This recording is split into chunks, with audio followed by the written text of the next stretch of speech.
Coming up on TV Diners, we'll spend a night in Persia at La Roque in Boston. We'll get a piece of Las Vegas history at the Green Shack, and we'll take you behind the scenes of San Francisco's Woodward's Garden. Welcome to TV Diners. I'm Alan Richmond. And I'm Nina Griscom. This week we'll be visiting restaurants that have gone back to American basics. But first, we're going to take a little trip to Persia. Well, you might call it the mysterious Persian Star on Mount Vernon Street on Boston's Beacon Hill. But the owners call it La Roque, and it's definitely worth a visit. It's an exotic restaurant that serves the Far Eastern cuisine of Azerbaijan in northwest Iran. The owner's mother, who's from that region, cooks dishes from recipes that go back several generations in her family, making this an authentic taste of the East. I have many Persian friends. I've been eating Persian food since I was about 18, and I'm telling you this is good and this is authentic. I know nothing about it. All I know of Azerbaijan is they make fabulous tribal carpets there, but that's really helpful when we're talking about restaurants. This is not TV carpet world, is it? No, but I'd be interested to hear about that later. Right. Let's take a look at the food, because this is what they're serving at the restaurant. You see here the spread of green olives and walnuts with pomegranate juice, and that's a typical Iranian dish. It's served cold normally, and right next to it we have the spinach, yogurt, and walnut dip, also served cold, and you take a little bit of the great Iranian bread and, you know, help yourself with that. Now can I help myself? No, you naughty boy, you have to wait. Right over here we have lentils with basmati rice and caramelized onions, currants, and dates, and a little bit of veal added in there. Also delicious. And right over here we have the lamb shank with rice. Again, basmati rice, which is the rice traditionally used in Iranian cooking. Well, so we've seen the food. You know you can't eat it yet. No, I can't eat it. Let's take a look at the place. It's La Roque. On a quiet, dark street in Beacon Hill, the brightly lit sign of La Roque beckons the curious and the hungry. This exotic new restaurant was recently opened by Azita Binasibu and her brother Babak, using their mother's traditional recipes from the Azerbaijan region of Iran. La Roque means tulip cheeks in Persian, and it was the name of the fictional princess in Sir Thomas More's 19th century poem, whose theme was the allure of the East. Enter into the silvery blue reception area and inhale the exotic flavors. You have begun a journey back in time to Persia. In the warm yellow dining room, the spice of Persian life is in the air, just as Babak would have it. What you hear, what you see, what you smell, and what you eat are the essences of your experience in the restaurant. Babak also explains why the family decided to hang the walls with family treasures, like delicate 14th century miniatures, antique Persian maps, and ancient calligraphy that dates back to the 9th century. The restaurant was decorated with things that have been in our family for years. And the reason was we spent a lot of time, obviously, in the restaurant, and it's our second home, if not our first. While Babak is handling the front, Sister Azita and their mother, Agdas Zoka, are preparing one enchanted Azerbaijani dish after the other. Babak compares their native region to Tuscany. Azerbaijan is what Tuscany is to Italians, we'd like to say, because it really is about the essences of the spices, saffron, which originates from there, and various other spices that we use to enhance the flavor of the food. Azita is quick to point out that their native cuisine is not so much spicy as it is aromatic and full-flavored. Most of the recipes used in the restaurant have been in Mrs. Zoka's family for generations, and now she is handing them down to Azita. But make no mistake about who is the arbiter of taste in this kitchen. Nothing gets out of this kitchen unless she approves it. Although the menu is divided into courses, Azita says, in fact, in Azerbaijan, they do not have separate courses. We don't particularly sit down and have appetizer, salad, or 3 or 4 courses. You put everything on the table. To begin this feast, there are exciting new taste thrills like kashki badam jam, roasted eggplant and caramelized onions, mixed with a goat's milk yogurt that Mrs. Zoka dried in sheets and carried back on the plane with her. This dish is served with minced beef and a drizzle of mint oil. Kuku sabzi, a flourless cake of aromatic herbs, walnuts, and barberries, is another. Zaram-i parwade is a pate made with walnuts, green olives, pomegranate, and chochao, an herb Mrs. Zoka brought to this country from Iran. The black jewel of the Caspian Sea, beluga caviar, is served and eaten in its purest form. This is how we eat it. No onion, none of the other eggs and anything like that. Azita says that good rice is essential to Azerbaijani cuisine. She uses an imported basmati rice that she soaks in salt overnight to bring out the flavor. Mrs. Zoka adds her own special spice mix of rose petals, cumin, and cinnamon, along with fresh dill and fava beans to make this batch of fragrant rice. She finishes the dish with a saffron oil. Saffron is another staple of this region's cuisine. Morgue, a saffron-seared chicken, is served with plain rice. Lean ground sirloin mixed with saffron and turmeric is carefully molded onto a skewer and laid on the grill. Called kubite, it is also served with plain rice. There are 2 lamb dishes on the menu: abjusht, a whole lamb shank, and gourmet sabzi, a boneless leg of lamb served with dried lime and other spices. A sweet, like fresh fruit in rice custard or translucent rose water and rice noodles with lime, signals the end is near. But no one is in a hurry for this journey to end. It is no wonder Sir Thomas More penned an ode to the Eastern Mediterranean. Its charm is quite simply irresistible. Well, you know, there should be great food coming from Persia. Persia has always been one of the great cultures, and great cultures, Great Britain accepted, tend to create great cuisines. You're absolutely right. And this is, here it is. Well, spices are very important to Persian cuisine, and I think they are just so incredibly sentient, the spices. I mean, you can just smell them from 10 miles away. Saffron, for instance, there is picked at night, and some people think that that's why it has more flavor to it than other types of saffron. And every housewife or cook or whoever is doing the cooking blends her own spices. This is very important in the cuisine there, to have that special homemade blend. And they're just fantastic. That's what makes the cuisine so delicate. Also, nowadays, I have a steamed rice cooker that's electric in New York to make my Persian steamed rice. But when I was learning to cook Persian food, you'd have to go through many steps and processes. You'd bake the rice, you'd steam the rice, you'd do all kinds of things to create what's called the tadik, which is a thick crust that's formed on the bottom of the rice, and then you take it out of the pot and invert it. And that is considered the prize. People love that tadik. You mean all these years when I've been burning my rice, if I just turned it over, I would have had a great cuisine? Well, you'd be on your way to a great cuisine. Wonderful. But the Persians have incredible food, and you were saying before that we don't see much of it in America. Well, I think because Persia, well, now Iran has been so isolated from America for so long. Right. Well, I think we'll be seeing more of it, and you certainly get some in Los Angeles and Washington and New York, where you have larger Persian communities. All right, tell me one more time, what's that burn stuff called? Tadik. I can tell everybody I'm making tadik from now on. Thank you. Okay, it's La Roque, and they're at 97 Mount Vernon Street, that's Beacon Hill, in Boston, and you can call them at 617-720-5511. They take major credit cards, and they're open every day. The average price of dinner here is about $25. The chef recommends the pate of green olives and walnuts, barley soup, and the veal and lentils with caramelized onions, currants, and dates, just like we have on the set. This is the caramelized, not caramelized veal, so caramelized onions and dates, and it's fabulous. See? I knew you'd like it. Best thing I ever ate. Good. Up next, a taste of the real Las Vegas at the Green Shack.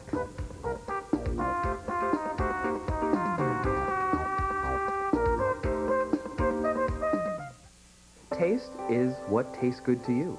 Developing taste simply means that you take the care and the time to notice what tastes good, to notice what you like. How does it smell? Delicious. Delicious! And then you develop your own set of criteria. That feels very nice. A little firm on the outside, yielding on the inside. And suddenly, you have good taste. Taste with David Rosengarten, every night at 1:30 Eastern on the TV Food Network. If I begged you, could I have a taste? I suppose.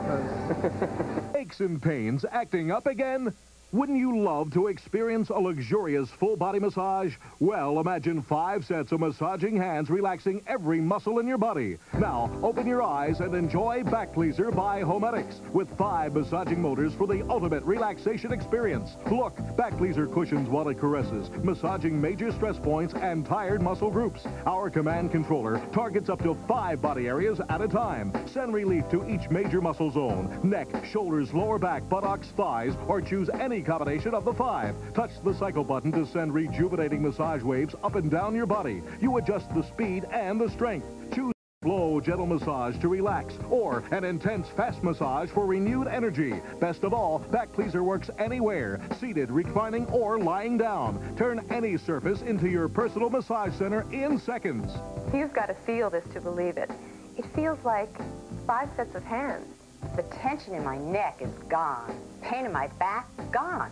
I love it. Catalogs sell massaging systems for hundreds, even thousands, and none are as versatile as Back Pleaser. Why pay $50 or more for only one visit to a masseur? Get an entire lifetime of relief when you order the Back Pleaser. Yours for just 4 easy payments of $24.95. But wait, order in the next 10 minutes for your free custom adapter for car, RV, or van. I take it from the office to my car to my easy chair and then to bed. I can't relax without it. Ask about Back Pleaser with heat, available for just one extra payment of $24.95. Don't be fooled by copycat massagers that only work lying down. Order Back Pleaser by Homedics, the dynamic massage system you'll use anywhere, anytime. To order your Back Pleaser, have your credit card ready and call toll-free 1-800-637-7778 or send check or money order for $99.80 plus $19.95 shipping and handling to the address on your screen. Michigan residents at 6% sales tax. Call 1-800-637-7778.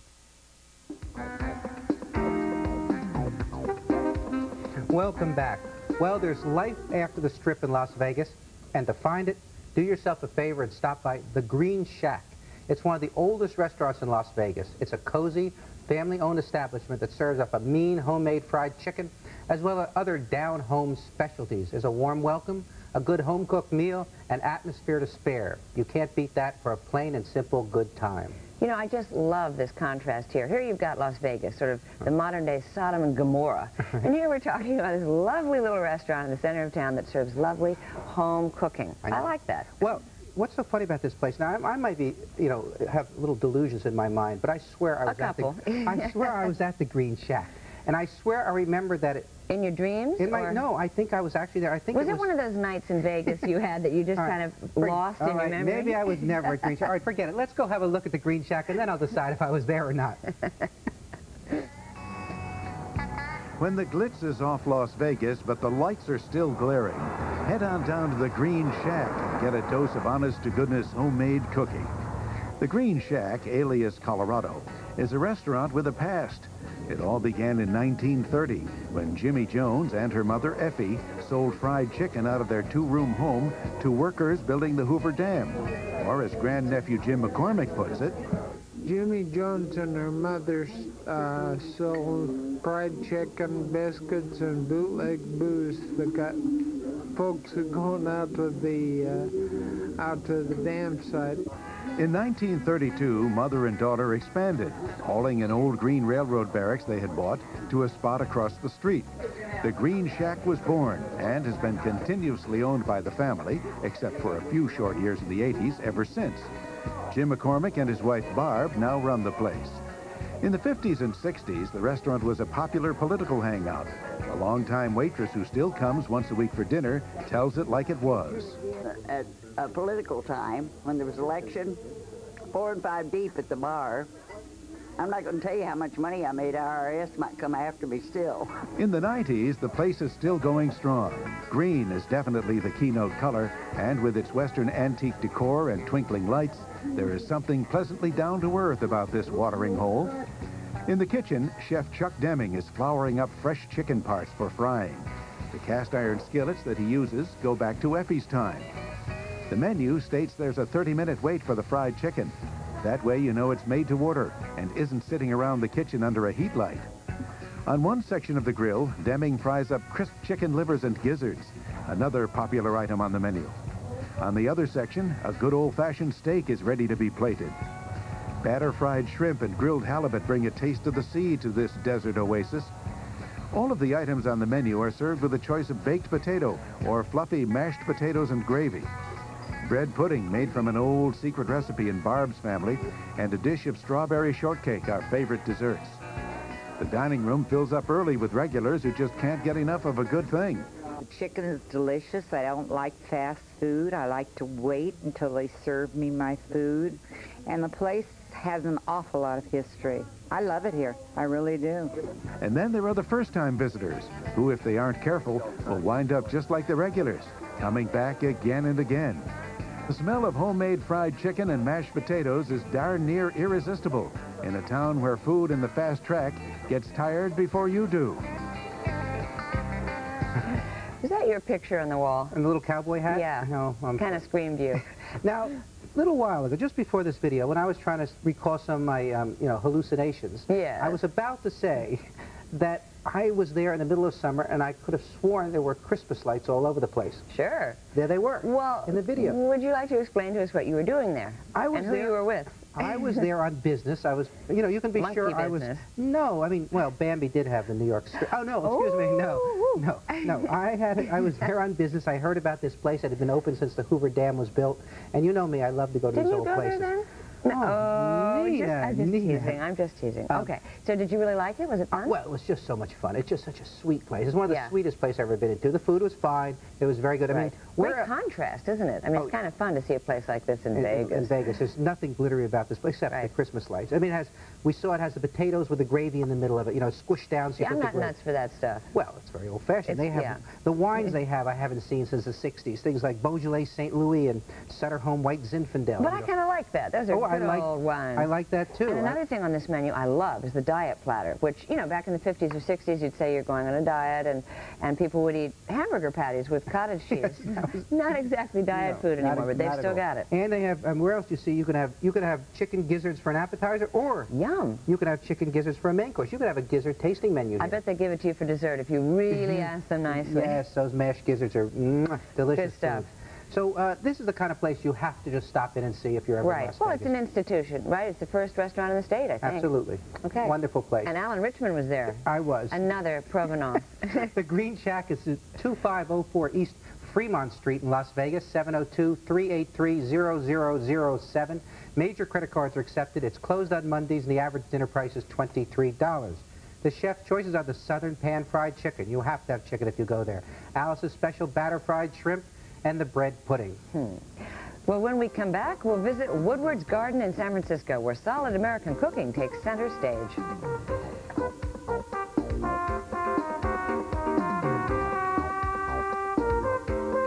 Johnny the sugarcane farmer for Hillshire Farm.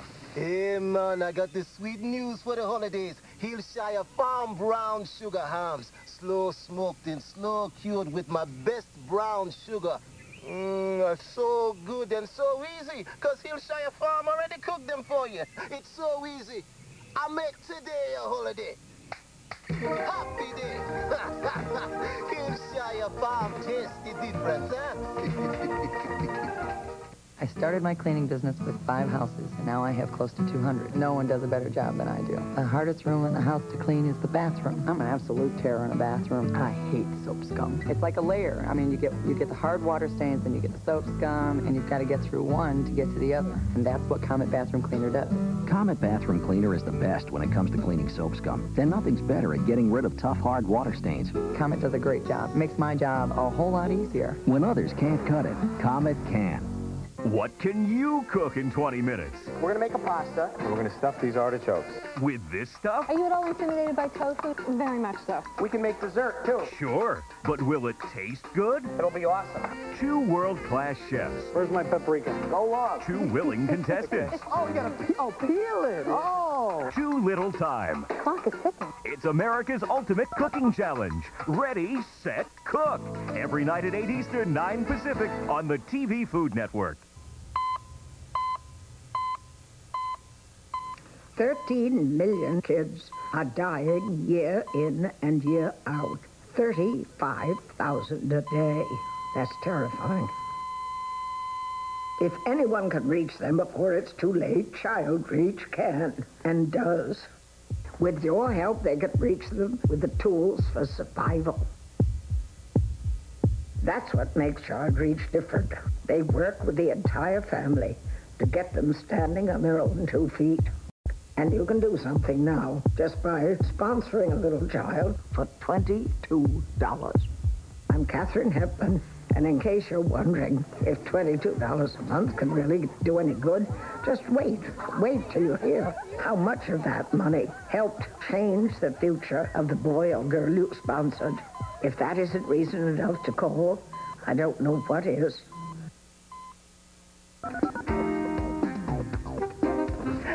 Tucked in a century-old building under the train tracks, Woodward's Garden is the perfect romantic hideaway. The intimacy is dictated by the small space which allows the chef owners to cater to each individual patron. You can watch dinner take shape in the open kitchen and even check the garden to see what might be on the menu. The cuisine is back to basic American with all the sophisticated influences tied in.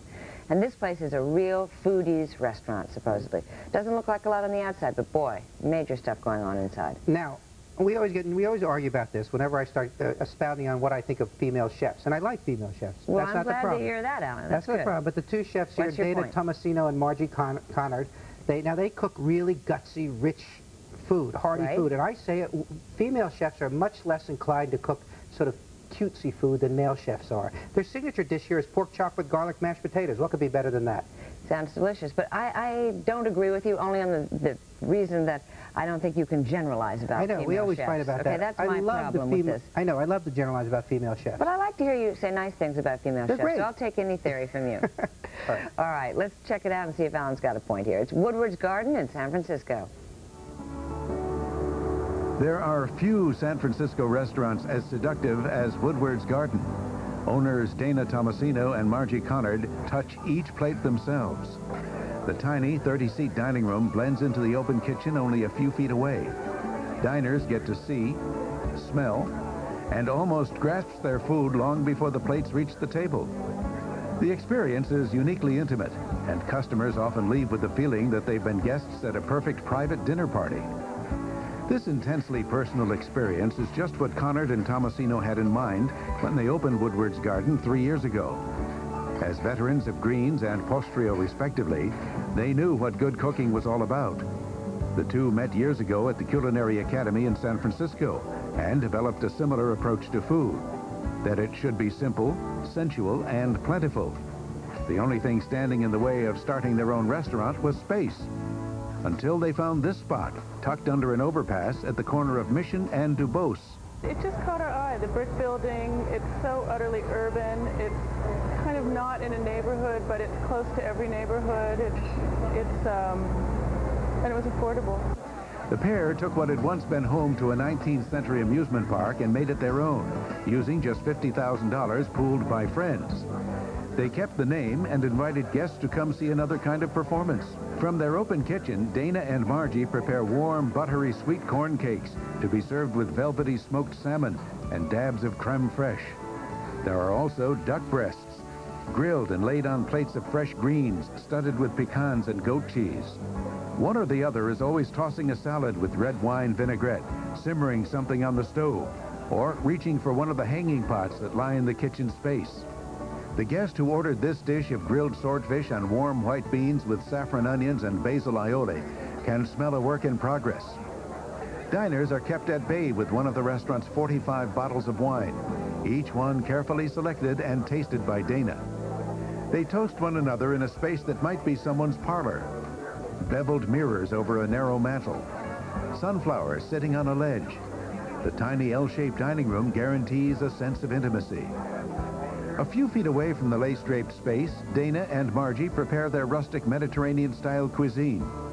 There's an antipasto plate featuring bruschetta layered with tricolored tomatoes, baby leeks, roasted beets, and peppery horseradish cream.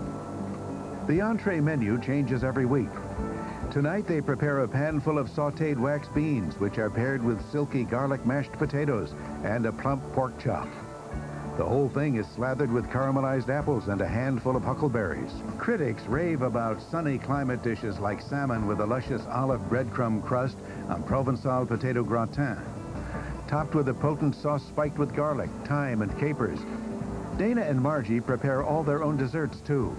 A dense double chocolate tart covered in raspberries, and a sweet Meyer lemon creme brulee with crisp buttery walnut cookies. The service at Woodward's Garden is perfect. Quiet, intelligent, and thoughtful. By the time you walk out the door, you'll feel as though this special San Francisco bistro is your own personal find. Well, it looks like everything I want in a restaurant, with one possible problem. This may suffer from the one ingredient too many syndrome. So it's everything you want and more in a restaurant. And more than I want in a restaurant. Have you ever been to a supermarket or produce market in California? No, why? Well, there's such an array of fabulous things to choose from that I can't blame these chefs for wanting to throw in just one more little thing. We don't get that back east to the degree that they do. Yeah, for example, the pork chop on garlic mashed potatoes with caramelized apples is perfect, and they add huckleberries. Right. You know, you have sweet corn cakes with smoked salmon and then creme fraiche on top. Okay, well, but let's get back to your business about the female chefs making only robust, big, hearty food. We looked at the video. Not all that food looked No, like that. You're right. You're right. That wasn't stevedore food. It wasn't. So are you going to rethink that theory a well, little? perhaps this might be the one exception in the whole world to my theory. All right. But the it may food well be. looks beautifully prepared and looks Yeah. beautifully presented. The service looks like a wonderful And type good of service. wonderful type of neighborhood restaurant. Exactly what Definitely. you want. You know, California's service is very precise. If you're staying at a hotel there and that you order room service, they tell you it's 8:10 now and it'll be there at 8:32. Absolutely. Well, California is very much of a service state. It Right, really you're is. right. Well, this looks like a great restaurant. It's Woodward's Garden at 1700 Mission Street. That's in San Francisco. They're at 415-621-7122. They only take cash here. Remember that. Closed Mondays and Tuesdays, and the average dinner price is about $27. The chef recommends the smoked trout bruschetta with Romanesco sauce and baby arugula, or the salmon, also delicious, and the upside-down almond cake for dessert. All good things. Tomorrow on TV Diners, we'll get a peek at how Chef Eberhard Mueller has changed the famed Lutèce in New York. And we'll explain what's in the name Les Zigomats, a French bistro in Boston. And we'll get back to basics with the country's bounty at America in Detroit.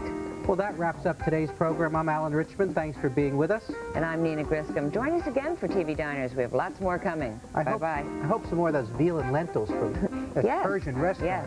Yes. Coming up next, it's America's only cooking game show, Ready, Set, Cook. And the dynamic duo of dining, Susan Senegar and Mary Sue Milliken on Two Hot Tamales at 12:30. At 1, get set for travel to the Bayou and beyond with that engaging Cajun Emeril Lagasse on the essence of Emeril, followed by David Rosengarten on Taste. Then at 2, catch TV Diners and Debbie Fields on Hospitality at 2:30. So come and get it, only on the TV Food Network.